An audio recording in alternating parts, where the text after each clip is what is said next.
Drugs বিৰোধী সমন্বয় সমিতিৰ প্ৰথম বৈঠকখন শনিবাৰে সন্ধিয়া ৫ বজাত চিমেণ্ট চাপৰি গাঁও পঞ্চায়তৰ সভাকক্ষত অনুষ্ঠিত কৰা হয়।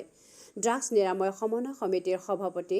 পৱন কুমাৰ সন্দিকৈৰ সভাপতিত্বত অনুষ্ঠিত হোৱা সভাৰ উদ্দেশ্য ব্যাখ্যা আগবঢ়াই ড্ৰাগছ নিৰাময় সমন্বয় সমিতিৰ সাধাৰণ সম্পাদক ৰজনী সন্দিকৈয়ে। সভাত ড্ৰাগছ নিৰাময় সমন্বয় সমিতিৰ উপদেষ্টা প্ৰদীপ দুৱৰাই কয়, চিমেণ্ট সমিতিখনে চাপৰি গাঁও পঞ্চায়তৰ লগতে ডিমৌ চমকং নিচামৰা ডেকাপাম গাঁও পঞ্চায়তত সজাগতা সভা অনুষ্ঠিত কৰি সমগ্ৰ অঞ্চলত মাদক দ্ৰব্য আৰু অসামাজিক তথা অপৰাধ কাৰ্যৰ বিৰুদ্ধে সবল ভূমিকা গ্ৰহণ কৰিব লাগিব বুলি উল্লেখ কৰি নৱপ্ৰজন্মৰ মাজত প্ৰচলন হ'বলৈ ধৰা বিভিন্ন অসামাজিক আৰু অপৰাধমূলক কাম-কাজে সমাজৰ বহু ক্ষতিগ্ৰস্ত হৈছে বুলি উল্লেখ কৰি ইয়াৰ পৰা পৰিত্ৰাণ পাবলৈ ঐক্যবদ্ধ প্ৰচেষ্টা বিকল্প নাই বুলি কয়। সমিতিৰ অন্যতম উপদেষ্টা চিমেণ্ট চাপৰি গাঁও পঞ্চায়তৰ সভাপতি ডম্বৰু কোঁৱৰ, উপসভাপতি চমকং উচ্চ মাধ্যমিক বিদ্যালয়ৰ প্ৰধান শিক্ষক সৰজিৎ ৰায়চৌধুৰী,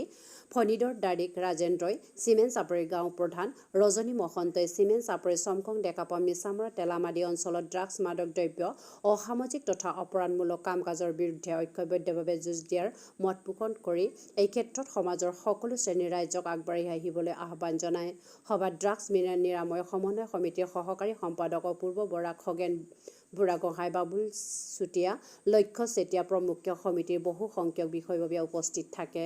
আজিৰ সভাই নৱগঠিত সমিতিখনৰ নাম সলনি কৰি অপৰাধ মুক্তি সমন্বয় সমিতি হিচাপে নামকৰণ কৰা, বিভিন্ন অপৰাধমূলক কাৰ্যৰ বন্ধ কৰাৰ দাবীৰে বিভিন্ন অঞ্চলত পোষ্টাৰিং কৰা, সমিতিখন পৰিচালনা কৰিবলৈ এখন সংবিধান খচৰা সমিতিৰ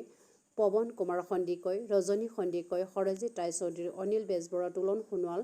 প্ৰদীপ দুৱৰা, দেৱানন্দ ফুকনক সদস্য হিচাপে লৈ এখন সংবিধান খচৰা সমিতি গঠন কৰা আদি কেইবাটাও প্ৰস্তাৱ গ্ৰহণ কৰা হয়।